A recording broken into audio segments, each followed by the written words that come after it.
Pulling அது எப்படி பண்ணுறது? காலை எழுந்ததும் எதுவும் சாப்பிடாமல் இதயம் வளத்தை வாயில ஊட்டி நல்லா கொப்பளிக்கணும். அப்புறம் அதை துப்பிடணும். இதுதான் ஆயில் புல்லிங்.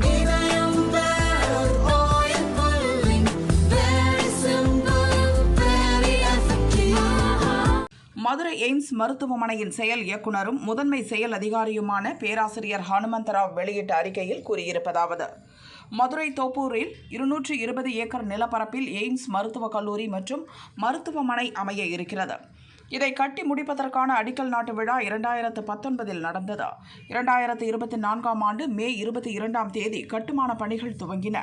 முதல் கட்டமாக கல்வி வளாகம், வெளிநோயாளிகள் மருத்துவ பிரிவு, மாணவர்கள் தங்கும் விடுதிகள், அத்தியாவசிய கட்டடங்கள் கட்டப்பட்டு வருகின்றன.